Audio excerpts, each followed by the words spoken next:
नमस्कार दोस्तों, स्वागत है आप सभी का हमारे YouTube channel finance with Brajesh पे। आज हम लोग एक बहुत ही इंपॉर्टेंट टॉपिक डिस्कस करने जा रहे हैं जिसका नाम है जीएसटीआर 2A और 2B। जब भी आप जीएसटीआर 3B फाइल करते हैं तो हमेशा आपके दिमाग में एक प्रश्न आता है कि हमें आईटीसी कैसे क्लेम करना है, और ये जो भी आईटीसी हमारे जीएसटीआर 3B में ऑटो पॉपुलेट होके आ रहा है वो कहां से आ रहा है। अब जब भी आप जीएसटीआर 2A और 2B के बारे में सोचते हैं तो एक और कंफ्यूजन पैदा होता है कि जीएसटीआर 2A और 2B में क्या अंतर है, और क्या हमें आईटीसी जीएसटीआर 2A के हिसाब से क्लेम करना है या 2B के हिसाब से क्लेम करना है। तो ये जो भी कंफ्यूजन है, आज इस वीडियो को देखने के बाद आपका कंफ्यूजन दूर हो जाएगा। तो वीडियो के लास्ट तक बने रहें और चलिए हम लोग स्टार्ट करते हैं जीएसटीआर 2A और 2B को डिटेल में समझना।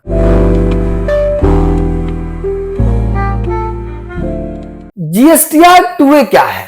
जीएसटीआर 2A एक ऑटो ड्राफ्टेड परचेज स्टेटमेंट है जो सप्लायर द्वारा जीएसटीआर 1 या आईएफए फाइल करने के बाद से हमारे परचेज स्टेटमेंट में ऑटो आता है। मीन्स अब आप इस चीज को समझे कि जब भी हमारा सप्लायर अपना जीएसटीआर 1 फाइल करता है तो जब वो जीएसटीआर 1 फाइल करेगा वो डेटा हमारे जीएसटीआर 2A में ऑटो पॉपुलेट होके आ जाएगा। मीन्स क्या है ये एक ऑटो ड्राफ्टेड समरी है। जब भी हमारा सप्लायर हमारे परचेज इनवॉइस को अपने जीएसटीआर 1 में अपलोड करेगा वो हमारे जीएसटीआर 2A में रिफ्लेक्ट करने लगेगा। ध्यान रखना है, ये एक डायनेमिक स्टेटमेंट है। अब ये डायनेमिक स्टेटमेंट क्यों है? क्योंकि ये हमेशा चेंज होता रहता है। इसको अभी हम लोग समझेंगे आगे कि ये डायनेमिक स्टेटमेंट क्यों है और जीएसटीआर 2B स्टैटिक स्टेटमेंट क्यों है, इसको हम लोग डिटेल में समझेंगे। सप्लायर करेक्शन करे तो डेटा बदल सकता है, जो अभी हमने बताया आपको कि ये एक डायनेमिक स्टेटमेंट है। जब भी हमारा सप्लायर हमारा परचेज इनवॉइस अपलोड करेगा तो जिस पर्टिकुलर मंथ का वो परचेज इनवॉइस रहेगा उस पर्टिकुलर मंथ के 2A में चला जाएगा, जबकि 2B के साथ ऐसा नहीं होता है, जिसको अभी हम लोग समझेंगे। परचेज रिकंसिलेशन के लिए यूजफुल है, ध्यान रखना है। 2A में अभी हम लोगों ने क्या डिस्कस किया कि हमारा सप्लायर अगर अप्रैल महीने का बिल चाहे वो अगस्त में अपलोड करे चाहे वो सितंबर में अपलोड करे वो हमारे अप्रैल के 2A में आएगा। तो ये हमारे लिए क्या है, एक बेस्ट वे है कि हम अपने परचेज का रिकंसिलेशन कर लें अपने बुक्स से, अपने इनवॉइस से, और ऑटो ड्राफ्टेड परचेज स्टेटमेंट जो हमें पोर्टल पे मिल रहा है इससे। मींस ये क्या है, ये एक बेस्ट वे है और बेस्ट हमारे पास इंफॉर्मेशन है अपने परचेज इनवॉइस को मैच कराने का। 2B क्या है? 2B एक ऑटो ड्राफ्टेड आईटीसी स्टेटमेंट है। ध्यान रखना, यहां हमने कहा कि ये परचेज स्टेटमेंट है, जबकि मैं कह रहा हूं कि ये आईटीसी स्टेटमेंट है। मींस ये जो है जीएसटीआर 2B ये पर्टिकुलरली इसीलिए लाया गया है कि हम आईटीसी कैसे क्लेम करेंगे। तो इसमें जो भी डिटेल आएगा वो आईटीसी स्टेटमेंट होगा। ये एक स्टैटिक स्टेटमेंट है। अभी हमने यहां डिस्कस किया कि ये डायनेमिक है, ये समय समय से बदल रहा है, जबकि ये नहीं बदलेगा। एक बार जनरेट होने के बाद पीरियड का डेटा फिक्स हो जाता है। आईटीसी क्लेम डिसीजन के लिए मोर रिलायबल वर्किंग डॉक्यूमेंट है ये। हमें जब भी आईटीसी अपने जीएसटीआर 3B में क्लेम करना है तो कहां से करना है? जो डेटा हमारे जीएसटीआर 2B में दिख रहा है उसी के बेस में हमें अपने जीएसटीआर 3B में आईटीसी क्लेम करना है। और एक इंटरेस्टिंग चीज मैं बता दूं कि जो भी आपके जीएसटीआर 3B में ऑटो पॉपुलेटेड आईटीसी का डेटा आ रहा है वो यही जीएसटीआर 2B से आता है। मंथ वाइज मैचिंग के लिए वेरी यूजफुल है कि मींस किस महीने में कितने सप्लायर ने बिल अपलोड किया, इसका अगर मिलान करना हो तो उसके लिए जीएसटीआर 2B बहुत इंपॉर्टेंट डॉक्यूमेंट है। अब अभी हमने कहा कि ये कैसे स्टैटिक है और ये कैसे डायनेमिक है, इसको भी एक बार हम लोग समझ लेते हैं एक एग्जांपल से। जैसे अगर हमारे सप्लायर ने 11 अप्रैल से लेके 11 मई के बीच में, वो चाहे किसी भी महीने का इनवॉइस हो, ध्यान रखना है जरूरी नहीं है कि वो मार्च का इनवॉइस हो, वो किसी भी महीने का इनवॉइस हो सकता है, फरवरी का, जनवरी का, मार्च का, किसी भी महीने का इनवॉइस हो सकता है। उसको अगर 11 अप्रैल से लेके अगर 11 मई के बीच में अपलोड करता है तो ध्यान रखना है कि वो हमारे अप्रैल के 2B में आएगा। मींस 11 अप्रैल तक जो भी इनवॉइस अपलोड हो जाएगा वो मार्च के 2B में आएगा। लेकिन अगर 11 अप्रैल के बाद कोई इनवॉइस अपलोड होता है तो 11 अप्रैल से 11 मई तक जो भी इनवॉइस अपलोड होगा वो कहां आएगा?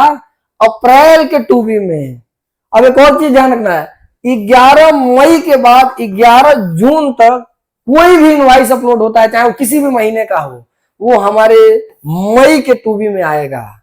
इस चीज को ध्यान रखना है। जबकि अब मैं आपको एक एग्जांपल देता हूं, जैसे हमारे पास 4 इनवॉइस है, A, B, C और D। ये चारों इनवॉइस हमारा अप्रैल का है। ये चारों इनवॉइस कहां का है? A, B, C और D, ये चारों अप्रैल का इनवॉइस है। लेकिन हमने क्या किया, A और B को हमने 11 मई तक अपलोड कर दिया। मींस हर महीने का इनवॉइस को अपलोड करने का आखिरी डेट अगले महीने की 11 तारीख तक है। मींस जो भी GSTR1 फाइल करने का डेट है वो नेक्स्ट महीने की 11 तारीख है। अगर आपने A और B को 11 मई तक अपलोड कर दिया और C और D को आपने 15 मई को अपलोड किया, तो ध्यान रखना है जब भी आप GSTR2A का डेटा अगर जनरेट करेंगे तो उसमें ये चारों के चारों इनवॉइस मतलब A, B, C और D चारों के चारों अप्रैल के 2A में आएगा। लेकिन अगर आप 2B स्टेटमेंट जनरेट करते हैं तो जो भी आपने 11 मई तक अपलोड कर दिया है 2 बिल, केवल यही दोनों अप्रैल के 2B में आएगा। C और D अप्रैल के 2B में नहीं आएगा। ये कहां दिखेगा? ये आपको मई के 2B में दिखेगा। ध्यान रखना, अप्रैल का बिल है लेकिन मई के 2B में दिखेगा। अब इसीलिए मैं बता रहा था कि GSTR2A एक डायनेमिक स्टेटमेंट है, मींस कभी भी इनवॉइस अपलोड करिए इसमें आ जाएगा। लेकिन 2B जो है वो क्या है? स्टैटिक है।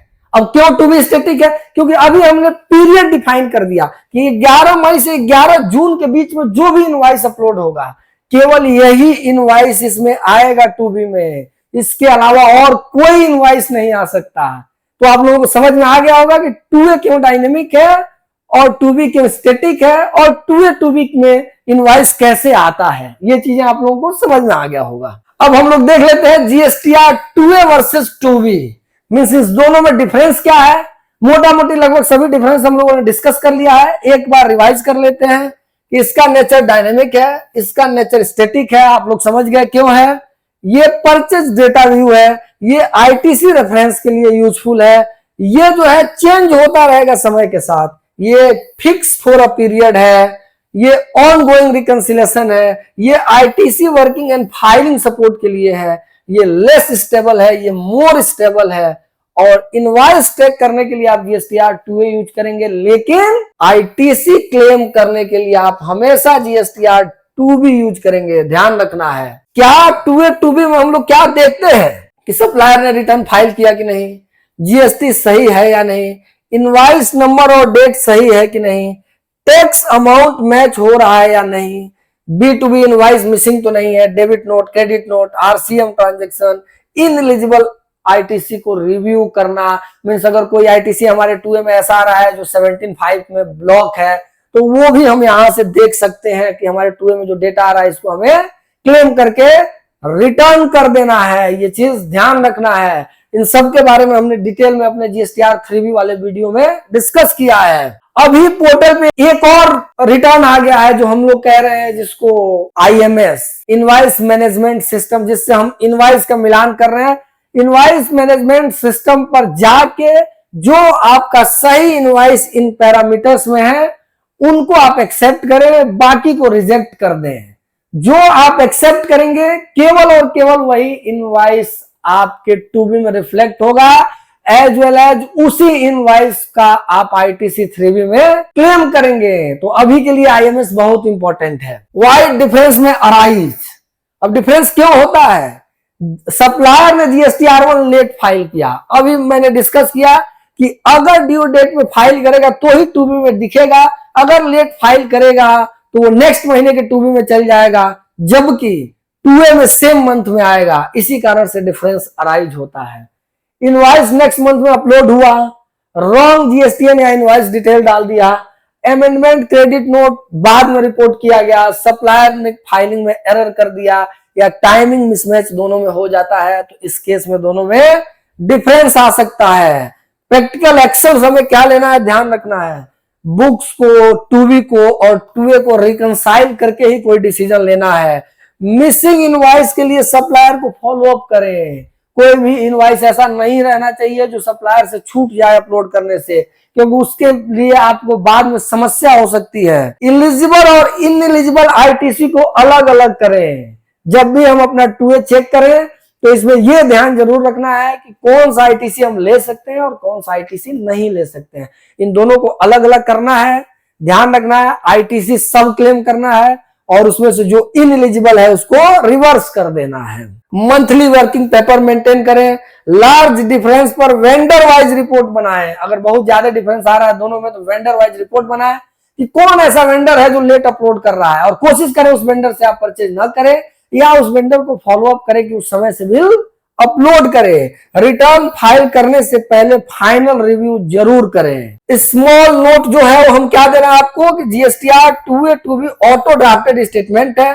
फाइनल आईटीसी क्लेम हमेशा लॉ, एलिजिबिलिटी, कंडीशन और प्रॉपर रिकंसिलेशन के बेसिस पर ही करें। ध्यान रखना है, कई बिल हमारे जीएसटीआर 2B में दिख भी रहा है तो भी हम क्लेम नहीं कर सकते जब तक कि बाकी कंडीशंस जो स्पेसिफाई किया गया है सेक्शन 16 सब सेक्शन 2 में, वो कंडीशन जब तक मिट आउट नहीं होता है तब तक आप आईटीसी क्लेम नहीं करेंगे। तो ध्यान रखना है कि सभी कंडीशन मीट हो जाए और हमारा इनवॉइस अगर 2B में दिख रहा है तो आईटीसी हम उस मंथ में क्लेम कर सकते हैं। तो इस वीडियो में हम लोगों ने समझा कि जीएसटीआर 2A क्या है, 2B क्या है और हमें जीएसटीआर 3B में आईटीसी कैसे क्लेम करना है, कैसे हमको एलिजिबल और इनएलिजिबल आईटीसी को अलग अलग कर देना है। तो निश्चित ये वीडियो आपको पसंद आया होगा। अगर पसंद आया है तो लाइक करें, चैनल को सब्सक्राइब करें और बेल आइकन को दबाना ना भूलें। Thank you.